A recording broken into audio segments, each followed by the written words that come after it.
सतयुग द्वापर जाने शब्द की रीता।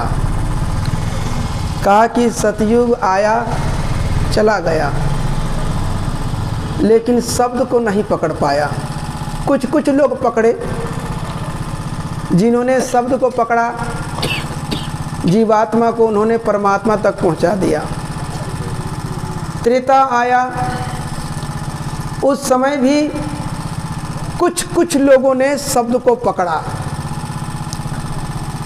और जिन्होंने शब्द को पकड़ा महात्माओं का, वो भी अपने घर चले गए। द्वापर आए तो ऐसे समय में कुछ पकड़े, उस समय भी कुछ पकड़े तो कुछ लोग चले गए। अब ये जो है कलियुग, अब कलियुग में क्या है कि यहाँ शब्द को कोई पकड़ता ही नहीं।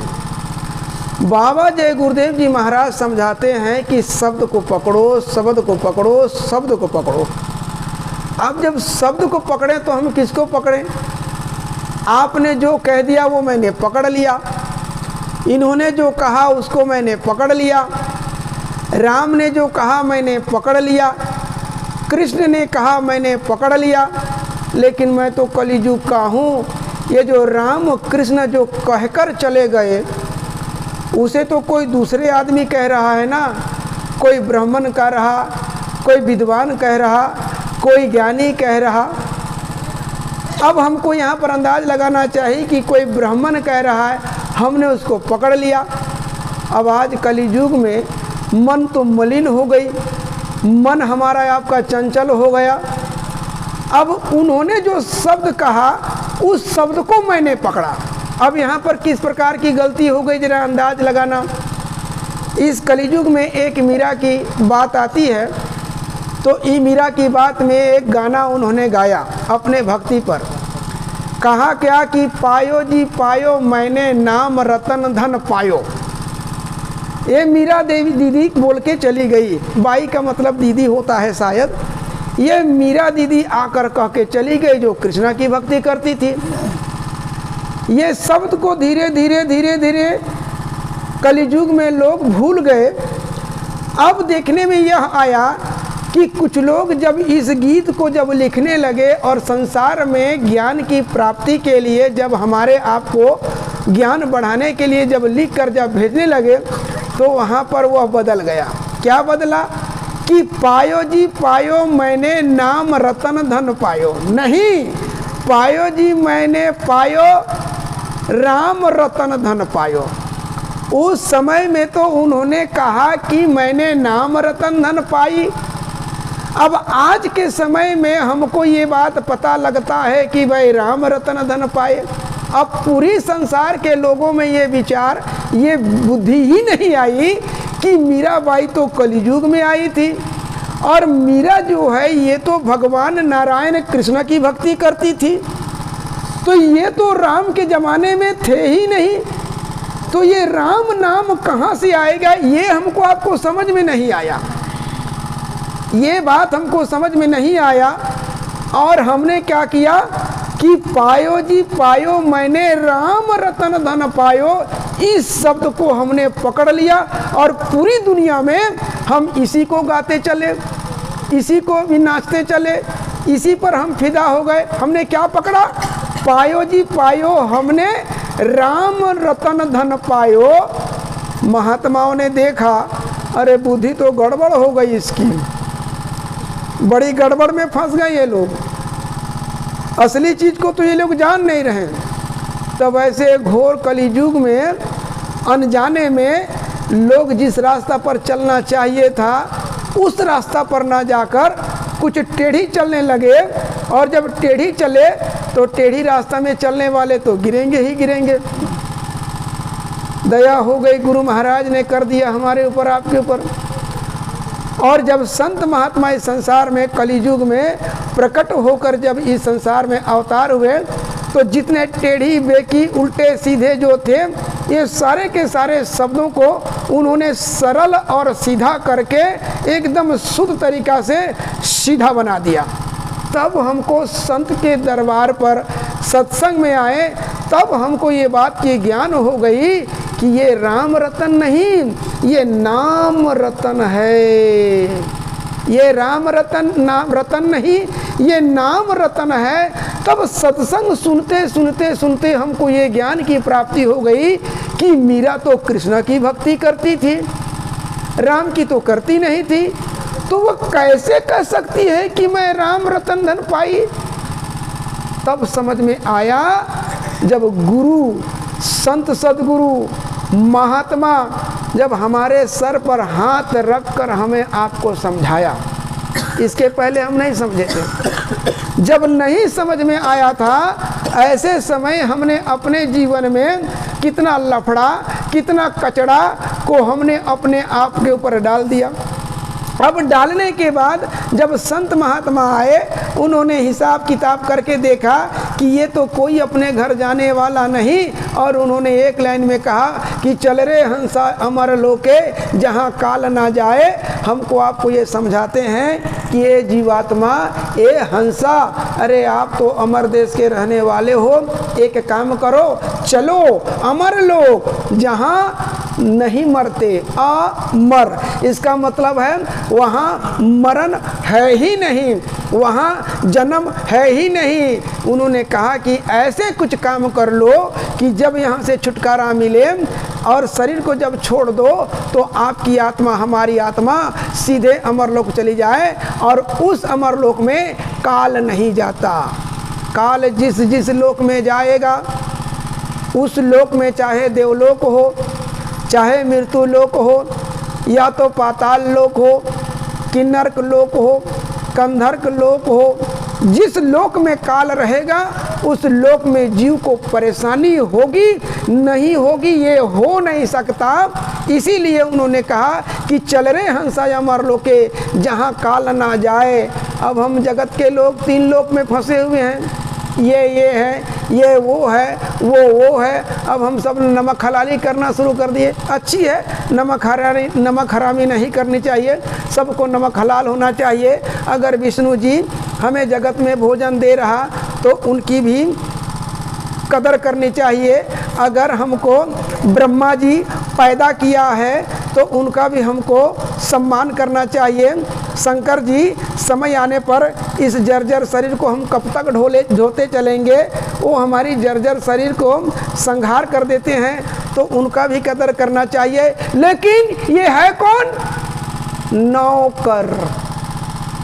याद रखना, उस परम पिता परमेश्वर के बेटे का नौकर, वो सतपुरुष के छोटे बेटे काल प्रभु कहा जाए, काल भगवान कहा जाए, जो सहस्रदल कमल पर बैठकर तीन लोक का बादशाह, सम्राट, राजा, किंग है, उनके बेटे हैं ब्रह्मा, विष्णु और महादेव। अपने बाप के हुक्म पर, अपने पिता के हुक्म पर ये जीवों पर वो राज कर रहा। अब ये जीवों पर राज कर रहा, अब ये जीव को यहाँ से जाने नहीं देता। जिस प्रकार एक बात बताऊं, काल माया के जाल में फंसा सकल संसार। देखो ना, गुरु महाराज ने कहा कि माया के जाल से निकलो। लेकिन एक बात बताऊं, इतने दिन से सत्संगी हो गए, इतने दिन से गुरु के रास्ते पर चल रहे हैं, लेकिन क्या हमने अभी तक माया के रास्ता में से निकल पाए? मैं तो नहीं निकल पाया। मन तो ऐसा कर रहा है ना कि सुबह आएगी, एक कलेजे के टुकड़े एक कलेजे से अलग हो जाएगा। यही तो माया है। ये गुरु भाई जो हम लोग 10-12 दिन एक साथ रहे, अब ये मन में झटका लगने लगा। अभी हमने बात किया कि चाचा जी आ गए, अब चिंता लगने लगी। बोले किस बात की चिंता? देखो ना, ये लोग सुबह चले जाएंगे। ये है माया, याद रखना, यही है माया।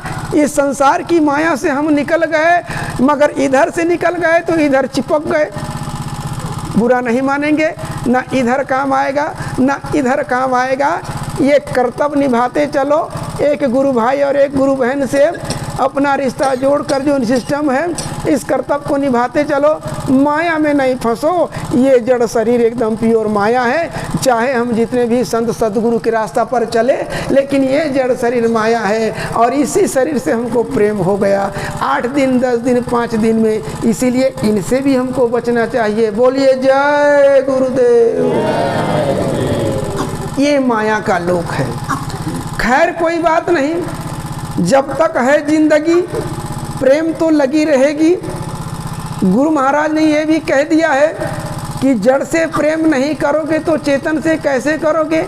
ये प्रेम तो हमको करना ही पड़ेगा, क्योंकि सब जीवों में, सब शरीर में वो संत महात्मा विराजमान रहते हैं कि सब सेठ मोर सैया, सब में है मैं सुनी सेज ना कोई। कहा कि ऐसी कोई भी संसार के जीव जो हैं उसमें कोई मालिक नहीं बैठा है, ऐसी बात नहीं है।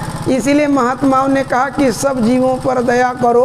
अब जब सब जीवों पर दया करो तो एक बात, इस बात को हमको समझना है, हम तो आज तक इतने समझते आए हुए हैं कि सब जीवों पर दया करो, तो मुर्गी के ऊपर दया करो, कुत्ते के ऊपर दया करो, सूअर के ऊपर दया करो, गधे के ऊपर दया करो, सबके ऊपर दया कर रहे हैं, किसी को मार नहीं रहे हैं। लेकिन वही जीव हमारे अंदर भी बैठा है, इसके ऊपर भी दया करो। सब कहा, इसको नहीं छोड़ा। उन्होंने कहा कि दया करो भाई, दया करो, सब जीवों पर दया करो, इनके ऊपर भी दया करो। अब इनके ऊपर दया करने की जो बात हो गई, खुद की शरीर के अंदर घर है, इस घर के अंदर आत्मा विराजमान है जिसे मैं फर्र फर्र बोल रहा हूँ। तो ये जो आत्मा है उस मालिक ने कहा कि सभी जीवों पर दया करो। तो संसार की जीवों पर दया करते करते करते एक चीज़ को हम भूल जाते हैं, इस पर हम दया करना छोड़ देते हैं। और इस पर दया करने के लिए जहाँ तक हमको अंदाजा है कि भाई सुबह शाम हमको सुमिरन ध्यान भजन करना है, इस पर दया करने के लिए हमको अंदाज लगाना है कि जैसे तैसे जगह हमको भोजन नहीं करना है, क्योंकि इसके ऊपर गड़बड़ हो जाती है। इसके ऊपर दया करना है तो ये पंच भौतिक शरीर से हमको कुछ सेवा कर लेनी है। इसके ऊपर दया करना है तो गुरु महाराज ने समझाया कि जितने गुरु भाई हैं उनसे इतना प्रेम से रहो, प्रेम से रहो, प्रेम से रहो। कैसे प्रेम से रहो? ऐसे प्रेम से रहो चाहे एक आदमी अगर गड़बड़ भी हो तो भी कोई बात नहीं, दो आदमी गड़बड़ भी हो तो भी कोई बात नहीं। अगर इतने इतने मजमा में, बुरा नहीं मानेंगे, सच बात बता रहा हूँ, देखने में तो आप भोले हो लेकिन हकीकत में आप बारूद के गोले हो। कितने भोले हैं ना। एक बात बड़ी ध्यान से समझिए, ये भोलापन मथुरा में दिखाते हैं, ये भोलापन अपने सत्संग स्थल पे दिखाते हैं, और यही भोलापन अगर संसार में दिखा दे, यही भोलापन अगर अपने घर में दिखा दे, याद रखना भारत को स्वर्ग बनने में ज़्यादा देर नहीं लगेगा।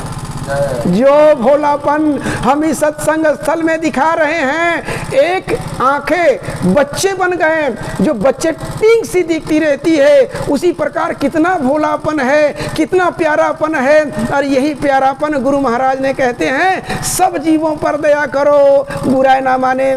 मेरे घर में पति है, उसमें भी जीवात्मा है, उनको भी प्यार से बोलना चाहिए। मेरे गाँव में, मेरे घर में मेरे बच्चे हैं, उनमें भी जीवात्मा है, उनसे भी प्यार से व्यवहार करना चाहिए। यहाँ संगत में थोड़े मोड़े ऊंचे नीचे नाटे खोटे हैं, उनसे भी प्यार करना चाहिए। ये हमारा शरीर का ये पंजा हमको ये बात सिखला देता है। कैसे? बड़ी ध्यान से समझेंगे। बोलिए जय गुरुदेव। सबकी 5 उंगली है ना,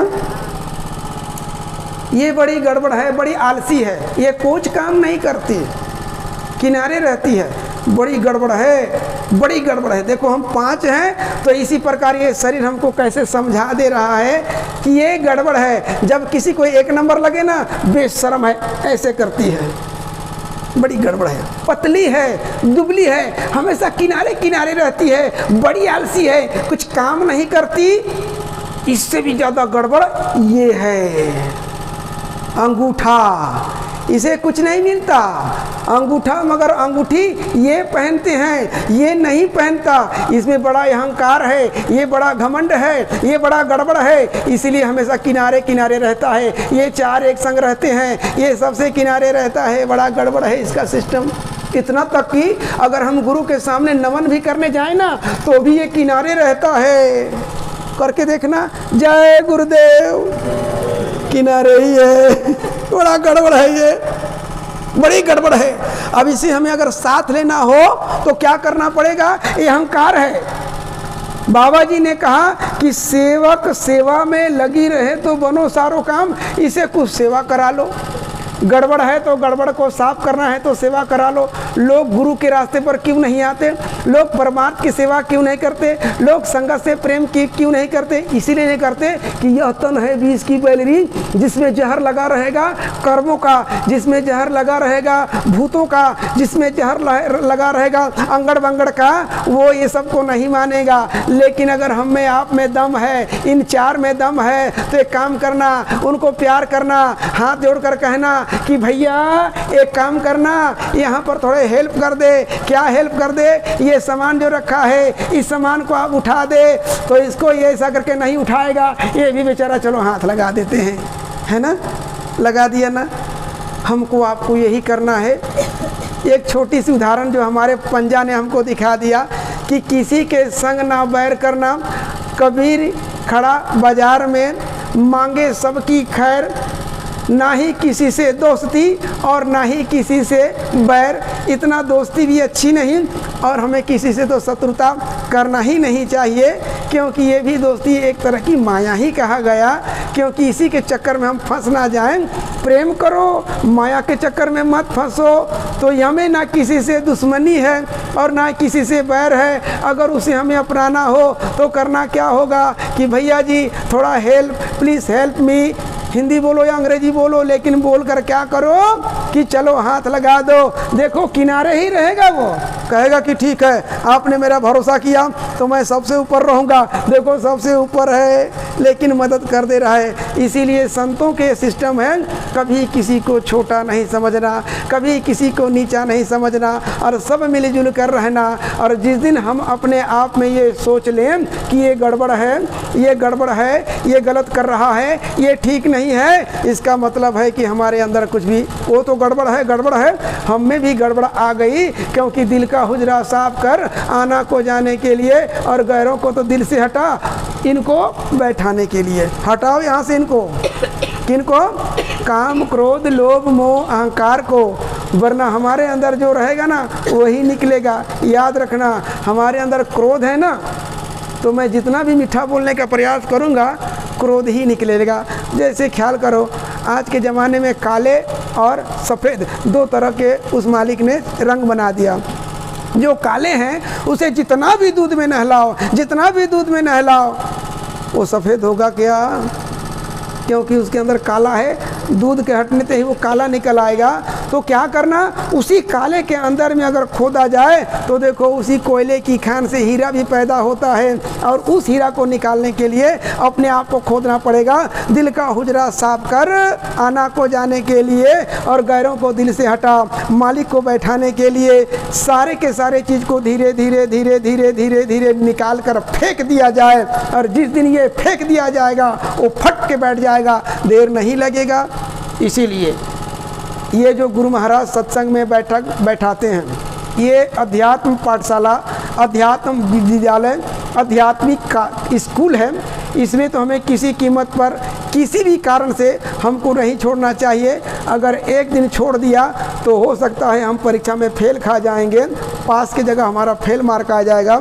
इसीलिए कौन कहाँ किस समय उस मालिक ने हमको आपको दया करके कौन की शब्द हमें आज बता दी जाएगी और बता दिया जाएगा और उसको हमने पकड़ लिया तो हमारा जीवन सफल हो जाएगा। इसीलिए बड़ी ध्यान से समझना चाहिए कि कभी किसी के प्रति बैर ईर्षा दोष नहीं रखना चाहिए। और जहाँ ईर्षा दोष किसी के प्रति आ रहा है अपने दिल में, तो ये समझ लेना कि आज मेरे में क्या हो गया, इसका मतलब मेरे में गड़बड़ी है। वो तो है, उनके संग संग मेरे में भी है, इसलिए इसको जल्दी से हटाओ, भगाओ यहाँ से। और जब तक नहीं भगाओगे वो नहीं आएगा। तो इसी को भगाने के लिए सत्संग बहुत ज़रूरी है। जैसे कि कल है रविवार, कल रविवार हमारे रांची संगत यानी कि टुंडा होली आश्रम पर एक सुंदर सा मंदिर का निर्माण भी हो रहा है। देखने में बड़ा मज़ा आता है, कश्मीर की वादियों की तरह खूबसूरत है। कल रविवार वहाँ महीने का सत्संग है। वहाँ के गुरु भाई गुरु बहनों ने हमको आपको निमंत्रण दिया। क्या निमंत्रण दिया कि नाम लग गई, आप सभी को जाना है, टुंडा होली पहुँचना है। तो इसीलिए आज आप लोग तैयार बना लो। सुबह के 8 बजे से पहले हम टुंडा होली की यहाँ से रवाना हो जाएंगे। इनकार मत करना, ना मत करना, क्योंकि ना करने वाला कभी नंबर नहीं लेता। इसीलिए ना से नंबर होता है, नंबर पाना हो तो चलने की तैयारी करो।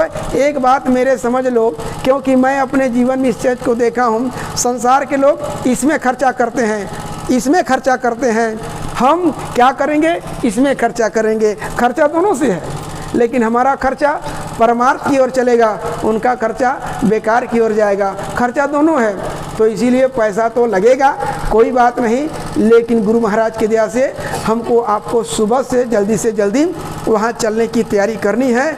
इसीलिए अगर आप कुम्भरों के भरनों के रहने वाले हो, मैं भले आगे चला जाऊँ, आप लोग थोड़ा लेट करोगे कोई बात नहीं, लेकिन पहुँचोगे ज़रूर, तो गाड़ी करके चले जाना।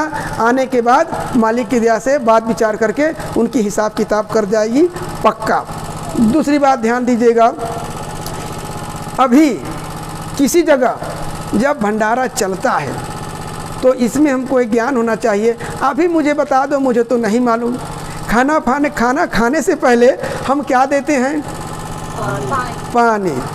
खाना खाने से पहले पानी देते हैं। तो इसको हमको अंदाज़ लगाना चाहिए कि पत्तल और पानी एक जगह पहुंचना चाहिए, क्योंकि पत्तल को भी कोई साफ करते हैं। अब ये सब कहने वाली बात तो है नहीं, मगर बच्चे हैं, छोटे हैं, कच्चे हैं, तो खाना और पत्तल और पानी एक संगे चलना चाहिए। और पत्तल और पानी जब एक संग चलेगा ना, तो उसी से बाद में दाल और भात और सब्जी एक ही संग चलाना। ऐसे नहीं कि सब्जी दे दिया गया और भात बाद में आया, तो सब्जी को क्या करेगा? चाटेगा, कहीं कीड़ा मकोड़ा घुस गया तो। इसलिए दाल भात सब्जी वाले सब लोग एक संग चलाना चाहिए। ये डिसिप्लिन है, ये सिस्टम है। क्योंकि ये बात इसलिए बताई जा रही है, सुनने में तो मजाक हंसी की तरह आ रहा है। जब नारायण कृष्ण यहाँ से जब निकल गए तो वहाँ पर जाकर रुक्मणी और कृष्ण जी ने दोनों में बात होने लगी। तो रुक्मणी बड़ी खुश मिजाज से कहने लगी, हे माधव, हे स्वामी, आपने तो मृत्यु लोक के जीवों को बड़ा रास्ता अच्छा बता दिया, योग का रास्ता। अब तो सारे के सारे यहाँ पर चले आएंगे। कहने नारे नारे ना ना ना ना। बोले क्यों ना ना ना? बोले इसीलिए कि ये आना तो चाहेंगे, मगर मैं ऐसे ऐसे कर्म के जाल में फंसाया हूँ, चाह कर भी नहीं आ सकते, कहीं ना कहीं फंस जाएंगे। फंसाव से निकलने की बात है। उन्होंने इतना कर्म का विधान बना दिया है कि अगर आपने सब्जी पहले दे दिया और चावल ने बाद में दिया और चावल का इंतज़ार खाने वालों ने किया, तो कर्म का दोष लग जाता है, याद रखना।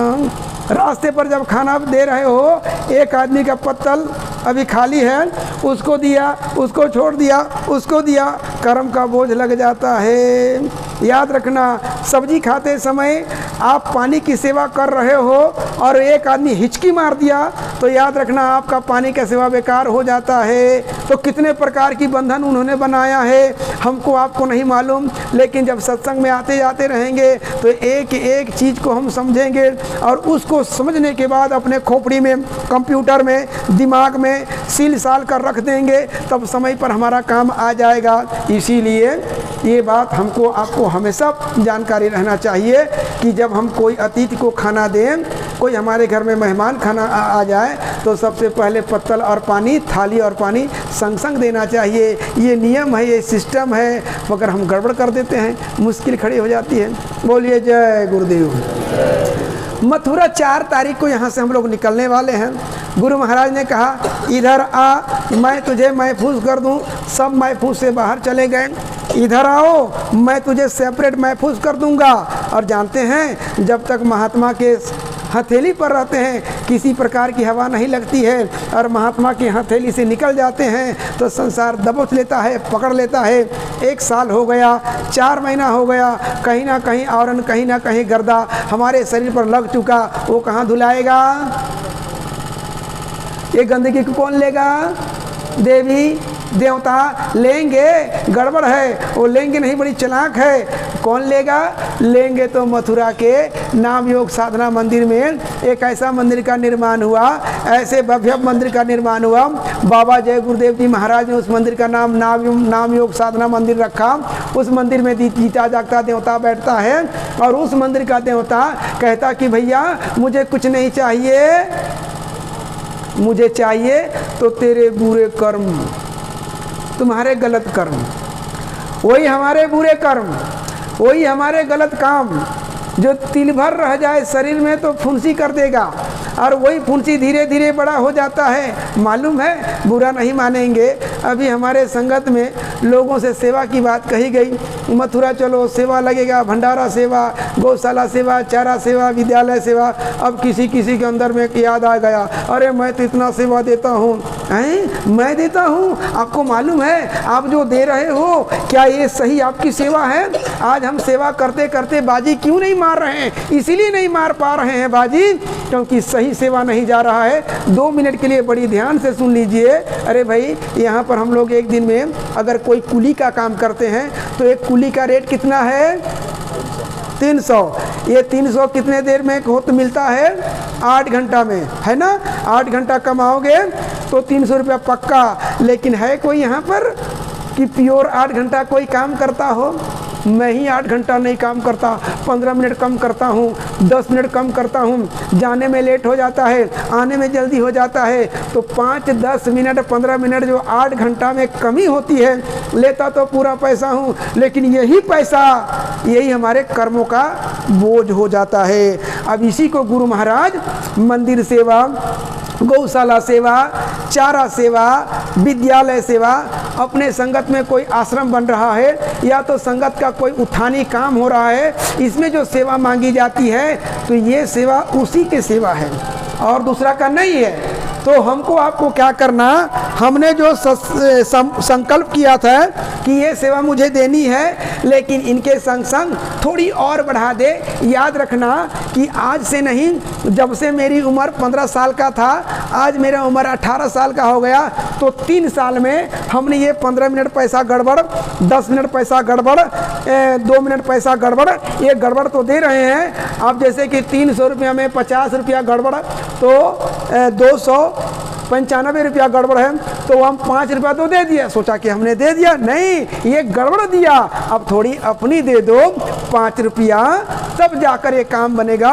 इसलिए अपने आप को अंदाज लगाते रहना चाहिए कि हमारी सेवा वहाँ जाए और हर नियम से ज़्यादा जाए, तरीका से ज़्यादा जाए, तब तो होगा। ये तो गड़बड़ जा रहा है, असली कहाँ जा रहा है? गुरु महाराज ने कह दिया कि अपने बुराई को यहाँ चढ़ाओ, और बुराई को चढ़ाते चढ़ाते कहा कि तन मन धन अर्पण कर यहाँ।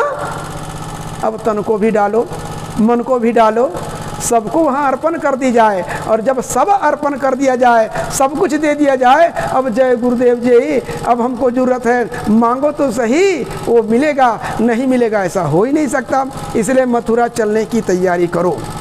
आप रेलगाड़ी में जाते हो, जाओ, बस में जाना चाहते हो, जाओ, मोटरसाइकिल में जाना चाहते हो, जाओ, हेलीकॉप्टर में, फटफटिया में जाना चाहते हो, जाओ, लेकिन जरूर जाओ, जैसे भी जाना है जाओ। एक देवी मुझे को कही कि भैया मुझे मथुरा का पता बता दीजिए। मैंने कहा क्यों? मैंने पैदल जाऊंगी। मैंने जाओ, लेकिन जरूर जाओ। अरे बारे भक्ताइन, पैदल जाएगी? बोले जाओ, जरूर जाओ, मना नहीं है, जाओ, लेकिन जरूर जाओ। क्योंकि मियाँ की दौड़ अगर मस्जिद तक है, पंडित की दौड़, ब्राह्मण की दौड़ अगर मंदिर तक है, तो एक जय गुरुदेव वाला का दौड़ कहाँ होना चाहिए? मथुरा तक। ए प्रेमियों, लखनऊ नहीं, लोहरदगा सिमडेगा नहीं, बनारस काशी नहीं, अयोध्या ही नहीं, अगर एक सत्संगी का दौड़ अगर है, जय गुरुदेव वाले का दौड़ अगर है, तो सीधे मथुरा तक है। गुरु महाराज ने कहा था कि ये बच्चा, मैं न रहूं या रहूं, जब तुमसे कोई तेरी पता पूछे मेरे लिए कि तुम्हारे गुरु महाराज का अता पता बताओ, तो एक लाइन में बता देना, मेरे गुरु महाराज का आश्रम, मेरे गुरु महाराज का आश्रम। कहाँ कहाँ जा रहे हैं गुरु को, कहाँ कहाँ जाया जा रहा है गुरु को ढूंढने के लिए? मोको कहाँ ढूंढे रे बंदे? मैं तो तेरे पास में, मेरे पास में है, और मैं जा रहा हूँ कुम्भरों में, तालाब के उस तरफ। मिलेगा? नहीं मिलेगा। सत्संगी बनकर तुम जा रहे हो किधर किधर, काल ही नजर आएंगे, अब जाओगे जिधर जिधर। इसीलिए मियाँ की दौड़ अगर मस्जिद है ब्राह्मण की दौड़, हिंदू की दौड़, अगर मंदिर है तो एक सत्संगी की दौड़ सीधे मथुरा है। इस बार चलिए 4 तारीख को यहाँ से निकला जा रहा है। 7, 8, 9 ये 3 दिवसीय सत्संग होली का, इसमें हमको चलने की ज़रूरत है। होली का यानी कि गुरु महाराज का जिन्होंने हुआ वो पहुँचेगा। देखा देखी जोग परे, जोग घटे रोग परे। देखा देखी जोग चला गया, अब तो रोग आ गया, थक गए, लुढ़क गए, रोग आ गया, आलसी रोग, रोने का रोग, ना पैसा की रोग। तो देखा देखी जो हुआ हुआ, अब तो थोड़ा प्रयास करना चाहिए आगे चलने की। बोलिए जय गुरुदेव। जय गुरुदेव। हमारी संगत थोड़ी छोटी है, परिस्थिति कुछ ठीक नहीं, व्यवस्था हमने आप लिए बना नहीं पाया, इस बात की हमको खेद है।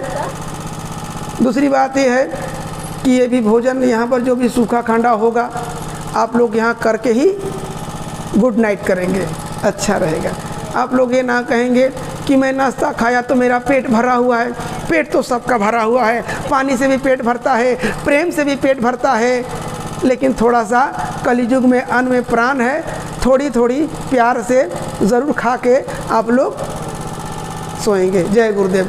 सुबह में अभी हमारे संतोष भैया बोला कि 5 बजे हम लोगों को शाकाहारी का प्रचार करने के लिए हमारे यहाँ पर 3 टोला पड़ता है, लेकिन एक टोला नहीं जाया जाएगा क्योंकि एक टोला यहाँ से 1 किलोमीटर दूरी पर है। एक कुम्हरा टोला और एक भगत टोला है, तो ये 2 टोली में सुबह आप लोग थोड़ी हेल्प कर दीजिए हमारे गांव के जनताओं को, ताकि आपकी मदद से अगर ये लोग शाकाहारी हो जाएंगे तो मालिक की दया हो जाएगी। यही कहकर मैं अपने गुरु महाराज की बात को यहीं पर स्थगित करता हूं और क्षमा चाहता हूं। अगर कहीं भूल चूक हो गई हो तो माफ़ कर देना। जय गुरुदेव। जय गुरुदेव। आपको नहीं मालूम, आप लोग जब मेरे भाई ये सत्संग सुना रहा था तो मैं घूम रहा था, तो कोई यहाँ पर बैठ कर सत्संग सुन रहा था। मैं समझ गया इसे अच्छा लग रहा है। आलसी है, ठंडा का मौसम है, कोई घर में बैठ के भी सुन रहा था। ये सब जानते हैं कि गुरु महाराज की बातें बड़ी मज़ेदार है, लेकिन आना नहीं चाहते। इसलिए आना नहीं चाहते क्योंकि लोक लाज से जो कुल डरे सो गुरु भक्ति से गिरे। शर्म है, हम तो जय गुरुदेव में जाते नहीं, अचानक चले जाएंगे तो क्या कहेंगे, क्या कहेंगे? जय गुरुदेव कहेंगे, आ जाओ, बात ख़त्म हो जाती। तो इसीलिए एक आरती प्रार्थना करेंगे और प्रसाद वितरण होगी।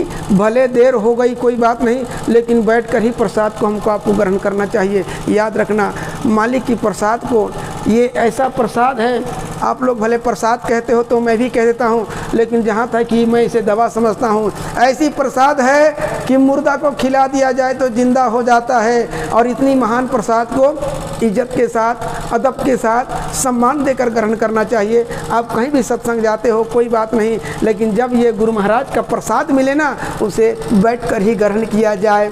दूसरी चीज़, घर में माँ खाना बनाती है ना, ये बच्चों के लिए खास करके है और थोड़ा हाई फाई रहने वालों के लिए है, बुरा नहीं मानेंगे।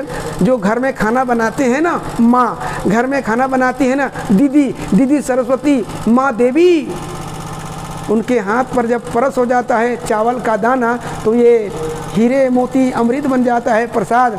और उस प्रसाद को भी आज के ज़माने में लोग बड़ा मुश्किल है, इतनी टाइट पहन लेते हैं पैंटना, बैठ नहीं पाते। आखिरी में क्या होता है, बॉब सिस्टम में खड़े खड़े खाकर चले जाते हैं। नहीं, गलत बात है, इसे खड़ा खड़ा नहीं खाना चाहिए, बैठकर खाना चाहिए। पानी पीने का सिस्टम है बैठकर, दूध पीने का सिस्टम है खड़ा होकर, भोजन करना का सिस्टम है बैठकर। याद रखिएगा। बोलिए जय गुरुदेव। जय गुरुदेव।